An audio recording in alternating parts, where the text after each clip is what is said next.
Nous allons vous parler des plus belles villes en Australie. Restez jusqu'à la fin de la vidéo et vous saurez tout.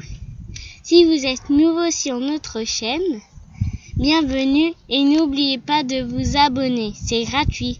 Première partie, la Tasmanie. Aujourd'hui, nous allons parler des plus belles villes en Tasmanie. Depuis 2008, je sillonne l'Australie. J'ai visité des très belles villes en Australie dans différents états. C'est pour ça que le choix était très difficile, mais il fallait arriver à une conclusion. Donc on en est arrivé à une. Notre choix tient compte de l'équilibre entre la moyenne ville et la petite ville. On a exclu toutes les grandes villes. Le bruit des grandes villes et la vitesse des grandes villes nous insupportent. Donc nous nous sommes vraiment restreints aux petites villes, aux très petites villes et aux moyennes villes. Voilà. Notre choix tient compte de notre façon de vivre, de notre philosophie de vie, des choses qu'on aime faire et ce que nous attendons d'un voyage. Voilà, donc voilà, vous aurez peut-être un choix différent, c'est pour ça que ce serait très important de commenter, de nous donner vos suggestions. Nous allons beaucoup plus apprendre aussi de vous. Alors ce choix-ci, c'est par rapport à ce que nous aimons faire et que nous attendons d'un voyage. Bonjour, je m'appelle Grace, bienvenue sur Road Trip Camping Car. Bonjour, je m'appelle Christian, bienvenue sur Road Trip Camping Car. Notre chaîne parle essentiellement des voyages, plus particulièrement des voyages en camping-car. Notre mission, inspirer les autres à réaliser leurs rêves de voyage en camping-car, leurs rêves de voyage quel qu'il soit et à les vivre maintenant, sans plus attendre. N'attendez pas que les enfants finissent toutes leurs études, se marient, quittent la maison pour réaliser leurs rêves. N'attendez pas d'avoir payé toutes vos dettes pour réaliser vos rêves.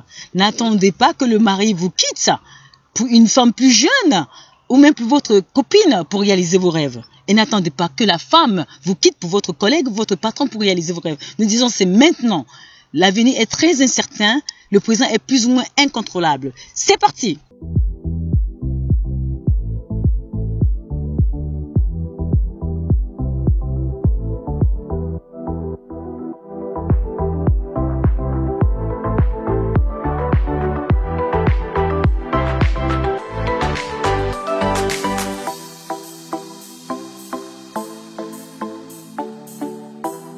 La capitale, c'est Hobart. Voilà, la Tasmanie est un peu comparée à la Corse en France. Voilà, c'est vraiment la nature à l'état pur. Les rues sont très désertiques. Les températures sont vachement trompeuses. Parce que 17 degrés en Tasmanie, c'est un peu comme 25-30 degrés en France.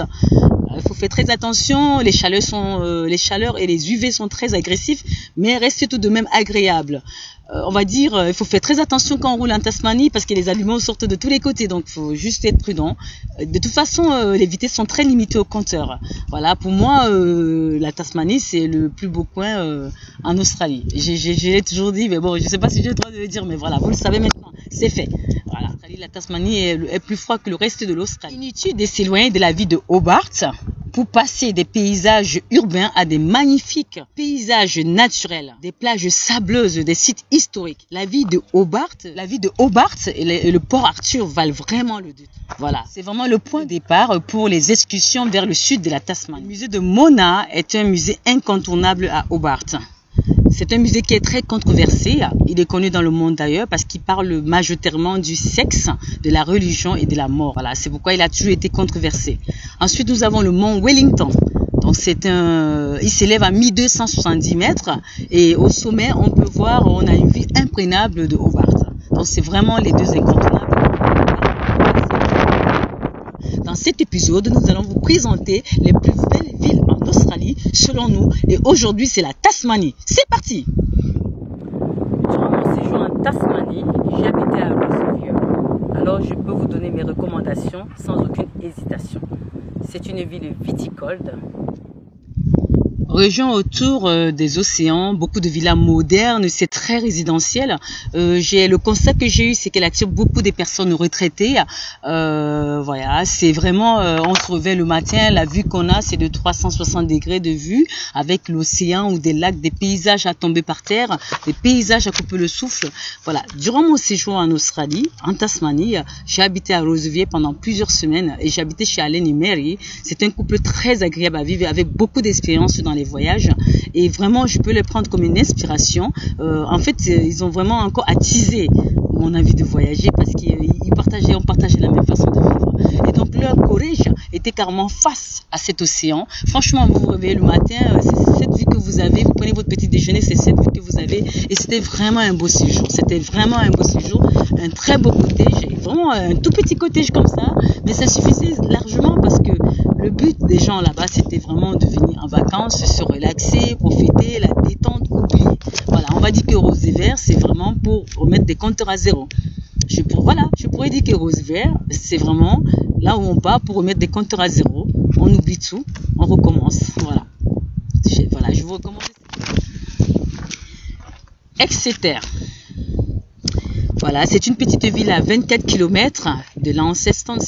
Elle est pas loin de Rose River. On l'appelle Exeter, donc la Honey Tasmanie, parce qu'on y fait du miel. La plage la plus proche, c'est Gravelines. Donc, vous allez vous rendre compte que d'un côté, vous avez les familles qui y sont aussi accueillies parce qu'on met des espaces pique-nique pour les enfants, tous ces jeux pour les enfants. Mais de l'autre côté, il y a ce côté détente qu'on retrouve toujours en Cabanite, toujours avec la détente, le farniente.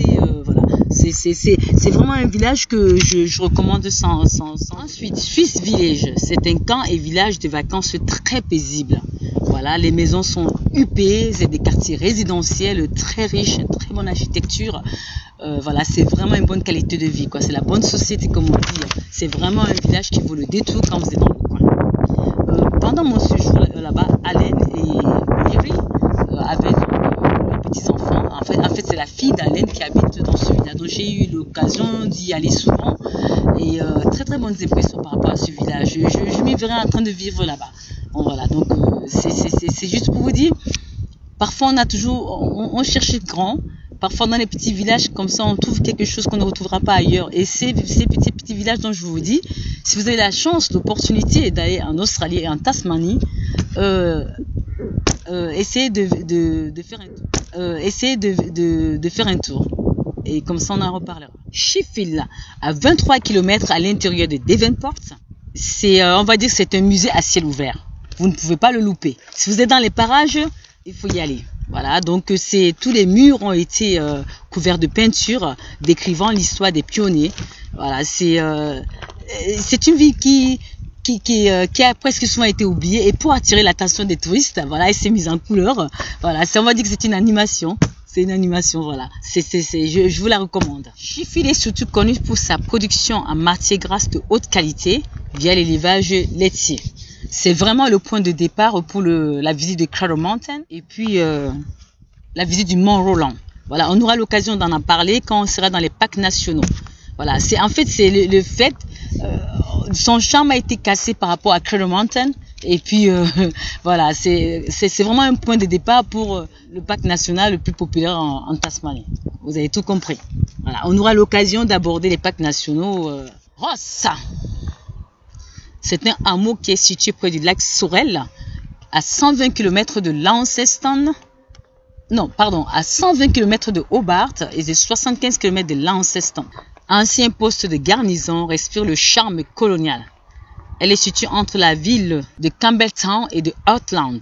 Le village historique de Ross et son pont valent vraiment le détour. Voilà, c'est vraiment un pont mythique. Beaucoup de beaux paysages. C'est vraiment un super endroit pour pique-niquer et nourrir des canards. Vraiment. Voilà, ça, si vous êtes dans les parages aussi, il ne faut pas rater la ville de Ross. Je vous la recommande. Richmond est la première ville en Tasmanie. C'est une petite ville historique. Ses bâtiments anciens, marqués par un passé omniprésent. C'est une destination très agréable. Oxford, localité au bord de la mer. Vous ne manquerez pas les plages de Shelly Beach et Spring Beach. 2 km de marche au sommet vous permet de passer d'une plage à l'autre. Voilà, c'est vraiment une ville sur la côte. Voilà, c'est vraiment aussi un incontournable. Toutes les villes donc, que je suis en train de vous donner valent vraiment le détour. Si vous avez la chance de vous retrouver en Tasmanie, en Australie, allez-y. Swansea, situé sur la rive ouest. Rose Bay, c'est un village sur la côte de la Tasmanie, très prisé des voyageurs en raison de ses possibilités en matière de camping. Voilà, si vous aimez le camping comme moi, vous ne manquerez pas Swansea. La ville de Sorel se trouve à 25 km au nord-est de Hobart. C'est une petite localité, l'une des plus anciennes de la Tasmanie. C'est une petite localité, l'une des plus anciennes de la Tasmanie. On peut y cueillir des fruits. Auckland, très beau village historique avec beaucoup de bâtiments georgiens. Sa rue principale en compte plus de 8750.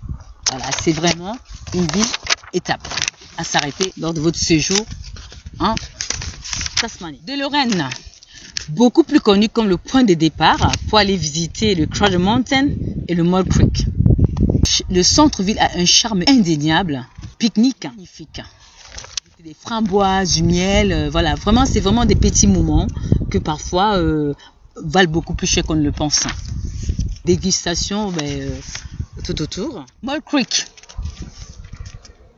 À 25 km de Lorraine, la petite localité de Mole Creek vous en mettra plein la vue. Elle possède d'extraordinaires grottes, des grottes karstiques. Munie des vêtements chauds, beaucoup de randonnées à faire dans les environs. À faire. Solomon Cave, c'est la cave. En fait, c'est des grottes sèches. Se munit des serviettes et des vêtements pour échange. Impératif. Animaux, en fait, c'est des animaux gardés à l'état sauvage. Voilà, vous pouvez y nourrir des kangourous sur place. Peut-être comme pour Fabrice, nourrir des kangourous, ça c'est un bon point pour nourrir des kangourous. Voilà, nous venons de vous énumérer les plus belles villes en Tasmanie, selon nous. Si vous êtes de passage en Australie, plus particulièrement en Tasmanie, je vous invite à faire un tour. Vous savez, c'est toujours important d'avoir une personne qui part quelque part et qui vous apporte la facilité. Voilà, ça ce n'est vraiment pas la facilité, c'est vraiment des tuyaux. Voilà, il y a des gens qui sont parfois partis en voyage et qui sont rentrés. Ah, mais je sais pas, j'ai pas vu ça, j'ai pas vu ça. Ça, je vous le donne comme ça là. Donc, si un jour, Dieu le voulant, vous êtes de passage en Tasmanie, voilà, toutes ces villes-là, vous allez les retrouver dans ma vidéo, que vous allez aimer bien sûr, et que vous allez partager bien sûr, et surtout que tous ceux qui sont nouveaux sur ma chaîne vont s'abonner. Voilà, c'était les plus belles villes de Tasmanie selon nous. Alors, durant mon séjour en Tasmanie et en Australie, j'avais remarqué que les feux rouges duraient plus longtemps que les feux verts. Il y a un militaire qui vous indique quand il faut passer, il faut aller vite. C'est quelque chose qui m'a interpellée parce que je n'avais pas encore vu ça en France. Voilà, et j'ai essayé d'observer. Et en observant, je me suis rendu compte que les feux rouges duraient plus longtemps que les feux verts. Donc voilà, donc quand vous avez un feu vert qui arrive, allez, courez. Bon, pas courir quand même, mais je veux dire, il faut y aller quoi. C'est quelque chose qui m'a interpellée. Voilà. Les taxis ont une tenue bleue, elle ressemble un peu à la tenue des policiers en France. La chaîne de supermarchés en Australie, c'est Woolworths. Voilà, donc si vous cherchez un magasin, vous trouvez cette enseigne-là, c'est une chaîne de supermarchés. Voilà, parfois c'est la même première chose à chercher quand on arrive, on veut chercher, voilà, la nourriture moins chère, voilà, c'est les supermarchés. Parce que les petits magasins locaux, c'est bien, ça fait le commerce local, mais parfois quand on n'a pas un grand budget, c'est pas forcément les magasins à y aller, quoi. Voilà. Alors, pavlova, c'est un dessert australien très populaire. Ne pas quitter l'Australie sans y avoir goûté. Voilà, c'est vraiment, on va dire, c'est un incontournable aussi de l'Australie. Voilà, c'est un dessert. Il est fait à base de meringue, la crème plus divers fruits. Voilà, il est très très sucré, mais il passe très très bien parce qu'il y a aussi des fruits dessus. Pour aller en Australie, vous avez besoin d'un visa. C'est le visa ETA. Je vous joins le lien dans la description où vous pourrez faire une demande de visa. Normalement, sous 24 heures, vous avez une confirmation, une réponse définitive. Voilà, donc il ne faut pas se présenter en Australie sans le visa ETA, sinon vous êtes bloqué à l'aéroport, donc ce serait dommage. Si vous avez des questions sur ce sujet, n'hésitez pas à nous poser ça à la description, à nous poser des questions sur que ce soit sur notre blog, voilà. N'hésitez pas à poster votre commentaire, à poster votre question. Voilà, ce sont les plus belles villes en Australie et pour aujourd'hui en Tasmanie pour nous. Nous aurions voulu vous en présenter plus, mais vous avez déjà de quoi faire en Tasmanie. La prochaine fois, nous vous présenterons peut-être les parcs nationaux. Donc voilà, ça va ensemble, les villes, les parcs nationaux, les petites villes. Vous allez vous rendre compte pourquoi on vous a présenté les petites villes. Parce que quand vous faites des parcs nationaux, en général, vous n'êtes pas dans une grande ville. Hein. Si vous aimez la nature comme nous, vous ne serez pas dans une grande ville quand vous faites des parcs nationaux. Donc, vous allez voir que tout ça, ça va ensemble. Merci de nous avoir suivis. Nous espérons que vous avez aimé cette vidéo. Si vous avez manqué un passage, vous trouverez les informations dessous de la description sous notre vidéo. Si vous avez aimé cette vidéo, n'oubliez pas de la noter en cliquant sur le pouce vert partager. Nous avoir suivis, nous espérons que vous avez aimé cette vidéo. Pour recevoir d'autres vidéos de nous, merci de vous abonner. L'abonnement est gratuit.